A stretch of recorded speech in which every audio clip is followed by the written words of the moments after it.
네, 오랜만에 뵈서 더욱 반가운 분입니다. 메리츠증권 도곡지점 김경준 부장 오셨습니다. 어서 오세요. 네, 안녕하세요. 새해 복 많이 받으세요. 네, 새해 복 많이 받으십시오. 네. 네. 올해도 잘 부탁드리겠습니다. 김경준 부장님 안 계시면 많은 시청자분들이 찾으셔서 네. 저희 또 오늘 부장님의 새해 전략과 포트 비율 그리고 종목들까지 들어보겠습니다. 새해 포트 비율 저희 어떻게 짜야 돼요? 일단 반도체 앞단이긴 한데 거기에 대해 가지고 비중을 어떻게 고민해야 되는지 그러니까요. 제가 또 말씀을 드리겠습니다. 그리고 중간단에는 이 용어가 중요하거든요. 분기별로 한번 리밸런싱이 필요하다. 분기별 대표 ETF. 그리고 끝단에는 이제 현금 또는 대형주 단기 매매라고 적어줬는데 지금 대형주는 보통 이제 끌고 가는 매매를 생각하시는데 저 같은 경우에는 재작년부터 해가지고 국내 시장은 대형주를 쭉 끌고 왔다가 올 1분기부터 해가지고는 조금 단기 대응을 해줄 필요가 있다. 그래서 지금 현장 분위기 자체가 굉장히 뜨겁긴 해요. 제가 네. 보통 한 일주일에 한 2건 정도 대면 상담이 있었는데 지금은 요즘에는 하루에 이제 2건 정도 와. 있고 그 처음으로 이제 저한테 명함을 요청하시는 분들이 생기더라고요. 보통은 증권사 직원을 별로 안 좋아하시거든요. 그래서 피해 다니시기 바쁜데 이제는 뭐 삼성전자 어떻게 해야 돼? 라든지 이런 식으로 명함을 먼저 요청하시거나 그리고 제가 좋은 소식이 있어서 그 자리를 조금 비웠었는데 이제 와이프가 이제 임신 9주차에 축하드려요. 접어들었는데 깜짝 놀랐던 게 있습니다.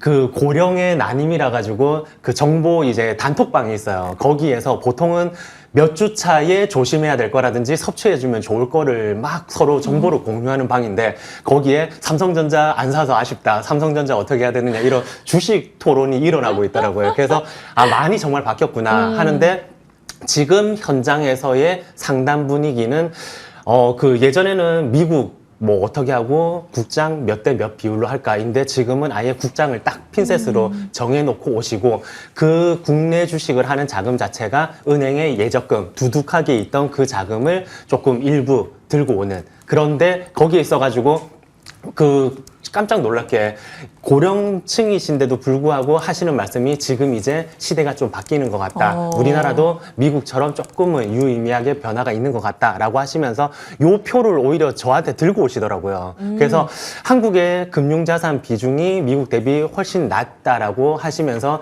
이제는 부동산으로 승부는 조금 못 볼 것 같아라고 말씀들을 많이 주십니다. 거기에 덧붙여 저는 다음 차트를 이제 보여드리죠. 미국 같은 경우에는 금융 자산 중에서도 주식 비중이 다 합치면 직간접 그리고 뭐 연금까지 합하면 50% 정도 되는데 국내는 아직도 한 10% 정도이기 때문에 아직 볼륨이 많이 남아있긴 하다라는 말씀 전해드립니다. 네, 좋습니다. 그러면 국내장의 그 남아있는 볼륨을 오롯이 저희가 누리려면 포트를 어떻게 짜야 될까에 더 집중해 보도록 하죠. 반도체에 대해서 40% 비중을 주셨는데 이 안에서 계속 고민이잖아요. 삼성전자 하이닉스 들고 계신 분들은 오케이, 네. 끌고 간다고 네. 치죠. 근데 새로 사고자 하는 네. 욕구가 포모가 일고 있는데 네. 어디로 가야 될까요? 지금 일단은 제가 4천 딱 넘었을 때 동일한 질문을 주셨을 때 이제 그 전까지는 SK 하이닉스를 쭉 이제 끌고 가되 큰 변화가 있을 거다. 삼성전자의 귀환이라고 말씀드리고 나서 그로부터 지금 한 30% 정도 올랐거든요. 그런데 예전에는 50% 정도 비율 5대 3대 2를 말씀드리면서 50% 비율이 방송이니까 50%라고 하지 사실은 확 더 싣고 싶습니다라고 말씀드렸는데 지금은 신규 같은 경우에는 20에서 25%밖에 말씀을 못 드릴 것 같아요. 하지만 지금 제가 준비한 표를 보시면 향후 이제 12개월간 이제 뭐 EPS 증가율이라든지 이런 표에 있어가지고 여전히 신흥국이 이제 선진국을 압도한다. 그런데 그 신흥국 중에서도 한국이 저번에 들고 왔을 때는 한 4%대였거든요. 그런데 지금 7%대로 확 뛰었습니다. 이것들을 이제 그 주도하는 쪽이 역시나 삼성전자, SK 하이닉스가 될 거고 그 제가 12월 달에 준비해온 표에서는 그 앞으로 장이 흔들거리더라도 이 기준을 가지고 한번 살펴보자. 영업이익률, 그 다음에 매출 증가율, 그리고 캐펙스 증가뿐만이 아닌 돈이 확실히 꽂히는 현금 흐름까지도 거기에 있어가지고 SK 하이닉스가 사실은 조금 더 압도적이기 때문에 SK 하이닉스 위주로 다시 한번 세팅을 할 때다. 그리고 끝으로 제가 그 표를 증시가 지금 위치가 어느 정도인지는 한번 짚고 가야 될 것 같아가지고 IT 버블일 때와 중국 버블일 때를 지금 사실은 좀 뛰어넘은 상태라서 이때는 제가 경계하는 거는 그 쏠림 그리고 레버리지성 자금이 쏠리는 거. 그래서 제가 그 SK하이닉스도 CFD 자금으로다가 25만 원이라든지 30만 원대 크게 조금 전투개미들이 들어갔다라고 말씀드렸었는데 지금 그 쏠림과 가장 또 하나 그 유의되는 부분이 지금 이 의견에 반발을 못 해요. 모두가 의견이 일치합니다. 반도체 좋아, SK하이닉스 좋아. 그렇기 때문에 이럴 때는 차라리 익절이 사실은 분할 익절이 맞거든요. 그러면 신규로 확 그 뭐 40, 50%를 들어간다? 그러기보다는 조금 조정이 필요하다. 그리고 제가 한 가지 그 사실은 그 전교 1, 2등을 하고 싶으면 네. 공부 잘하는 분끼리 이제 스터디도 하고 해야 되잖아요. 지금 제일 주식 수익률이 좋은 탑픽 운용사 그리고 탑픽이들의 포트폴리오를 제가 직접 다 수소문을 하고 그 만들어 봤거든요. 오. 그렇게 됐을 때에 너희 반도체 얼마나 들고 있어? 하니까 살펴봤을 때에 닉스만 가지고 있는 쪽이 있고 전통적으로 끌고 오던 애들이 있고 그 다음에 그 조합을 했던 닉스 전자로 조합을 한 쪽이 있고 아주 간혹 소부장까지 확대한 쪽이 있는데 지금 반도체 비율 그분들 같은 경우에 30에서 50%.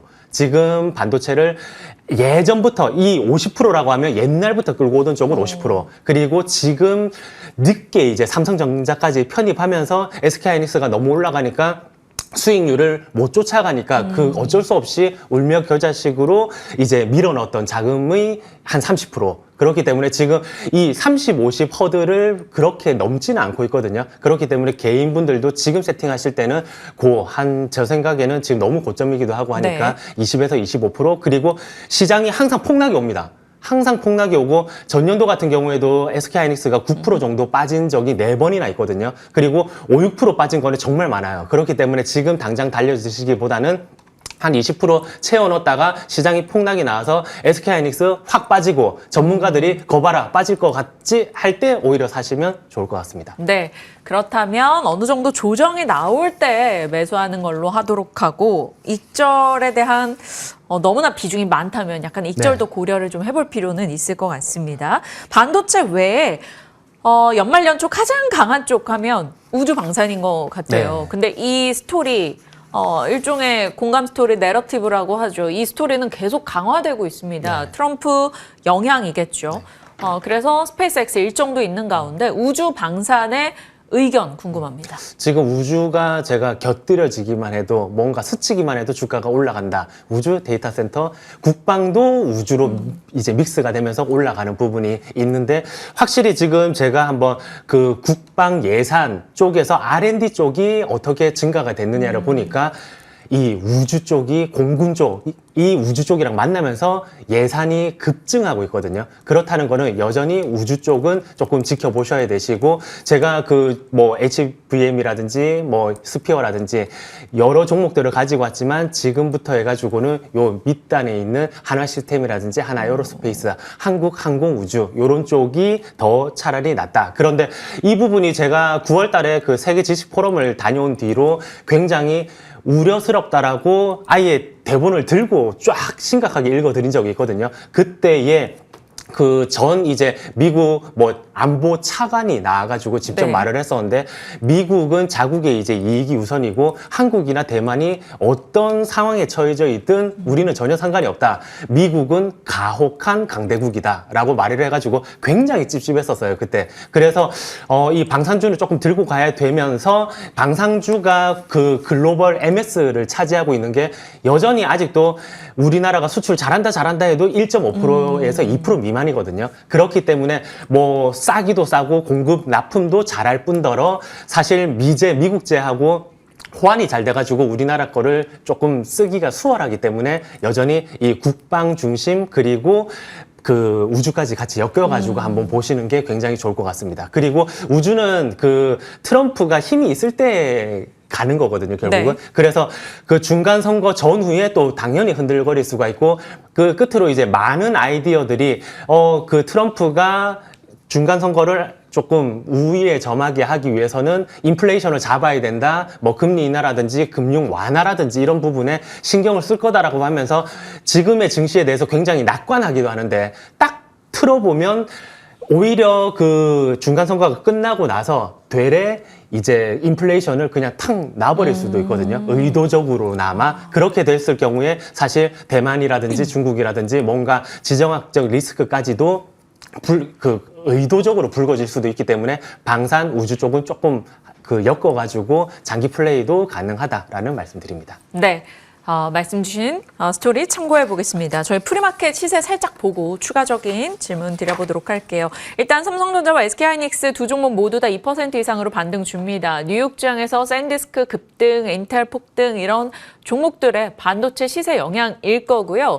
반도체 1월 10일까지의 수출입 데이터도 수출 단가가 사상 최고치를 기록했죠. 디램 가격의 상승세 계속 이어질 것이란 전망이 압도적으로 자리하고 있습니다. 자, 반도체만 가는 게 아니죠. 산업재 중심에서 방산 제대로 자리하고 있네요. 하나 에어로스페이스 4% 추가 상승을 보태고 있고요. 원전도 이 메타와 원전 세 곳의 계약 소식에 두산에너빌리티가 3% 상승세입니다. 조선 빠지지 않네요. 하나오션 2% 상승 흐름 나오고요. 자, 앞서 이제 어닝 시즌이고 최근에 밀려 있었던 변압기 쪽이 이번 메타와 계약 이슈 속에 자극을 받을까 싶었는데 HD 현대엘렉이 2%로 일단 올라가고 있습니다. 현대글로비스도 강세, 효성중공업도 올라가네요. 그러니까 결국 AI 진영에서는 반도체와 원전 전력이 가고 방산과 조선은 미국발 이슈로 가고 있습니다. 주가 등락률 상위로 가면 레인보우 로보틱스로부터 수주 소식이 있었던 KH바텍이 16% 급등세 확인이 되고 있고요. 요즘 폴더블, 소재 이런 쪽에서 움직임 좀 보여주는데 이녹스 첨단 소재도 12% 상승입니다. 앞서 김진만 의원님 탑픽 꼽았던 비나텍 8% 급등 흐름 나오고 있고요. 블룸에너지 상승과 함정의 모멘텀 속에 범한퓨얼셀도 올라갑니다. S&T 다이내믹스 역시나 강세 흐름 확인이 되고 있네요. 자, 의사보다 이제 로봇이 수술을 하게 된다라는 얘기 앞서 일론 머스크의 발언을 전달드렸었는데 고영과 큐렉소 등 일단 프리마켓 분위기는 굉장히 좋습니다. 자, 프리마켓 보시면서 이제 김경준 부장님 어떤 코멘트가 필요할 것 같은 종목군이나 산업 있었을까요? 딱 잠시 생각났던 게 랩 문의도 많으시고 신규로 가입하신 분도 많으신데 거기에 신규 편입으로 리브스메드도 의료 로봇으로다가 네. 이제 수술용 로봇 그런 것들로 조금 편입을 해드렸고 그 조선 중에서 신규 상장 중에서 대한조선이라고 있거든요. 그 종목도 생각보다 이제 숫자가 딱딱 찍히기 때문에 여기에서 눌림 이후에 한번 올라갈 때 제가 편입을 했습니다. 그러면서 그 앞단에 제가 반도체와 금융 그러면 반도체를 30% 들고 있으신 분이 만약에 금융을 한 10% 정도 들고 있다라고 했을 때 여전히 증권 플러스 그런데 그 바로 전 거래일 날 KB금융도 제가 조금 매수를 했었거든요. 그래서 보다 그 반도체를 제외한 나머지가 돌 때도 한번 준비를 해봐야 된다인 거고 반도체 조금 짧게 말씀을 드려도 허락해 주시다면 지금 캐펙스적인 부족 부분 때문에 제가 준비한 도표를 보시면 이제 D램 값이 사실은 8월부터 해가지고 한 5배 정도 올랐었거든요. 그런데 이 부분이 캐펙스가 이제 증가되면서부터 높아지면서부터 2분기부터는 공급 부족이 완화가 됩니다. 그러면 수급 불균형이 올 2분기, 3분기 때는 완연히 조금 완화가 되면서 지금 보시면 순위 증가율이 2분기 때까지 탕 치고 가면서 이게 한 200% 가까이 되는데 탕 치고 가면서 올랐다가 그 다음부터는 순이익이 증가되긴 되는데 그 증가되는 폭이 확 꺾이거든요. 그러면 이 26년 6월 요 때를 딱 기점으로 해가지고 그게 딱 반도체가 꺾이는 부분에 있어가지고는 다른 섹터로 확산이 가능하다. 그런데 여기 차트 보시면 우측을 보실 경우에 그 분기별로 해가지고 이제 영업이익 증가율이 확 꺾이는 부분이 마찬가지로 3분기 때 이렇게 일어날 텐데 여기에서 보시면 재밌는 게 오른쪽 차트에서 3분기, 4분기 넘어갈 때 반도체 제외한 마지막 부분은 24.1에서 28.3으로 올라가고 있거든요. 반도체는 꺾이는데 나머지는 올라간다는 거고 왼쪽 차트를 보실 때에 분기별 영업이익을 봤을 때에 물론 반도체 쪽도 이렇게 점증하고 있지만 반도체 제외하고도 올라가는 모습이다. 그러면 한 빠르면 1분기부터 해가지고 2분기 피크 전에 익절을 하겠지만 조금 수월하게 세팅을 한다고 하더라도 2분기 때에는 약간 반도체 쪽에 익절을 하고 나머지를 확산을 시켜 나갈 준비를 한다. 그런데 요 시나리오 있어가지고 한번 체크해 봐야 될 게 P가 이제 급증하던 게 그 공급 불균형이 완화되면서 약간 이제 P 단이 떨어질 때 반도체에서 나머지로 확산이 된다. 그런데 주도주는 쉽게 바뀌지 않고 이익 성장이 있는 쪽이 주도주거든요. 결국은 그렇게 될 경우 여기에서 Q 단이 확 터져버리면 반도체 중심으로 여전히 파워풀하겠지만 Q 단이 확 퍼지지 않으면 어쨌든 다른 섹터도 준비를 많이 해야 된다. 그랬을 경우 제가 큰 기준 쏠림이 있는 쪽이 대형주다라고 하면 쏠림이 없어서 평가 절하된 쪽은 나머지 단인데 네. 쏠림이 있는 쪽은 매매 그리고 쏠림이 없는 평가 절하는 중장 싸게 잡아서 중장기 투자. 그래서 투트랙 전략도 유효한 올해의 시장입니다. 돈 많이 버십시오.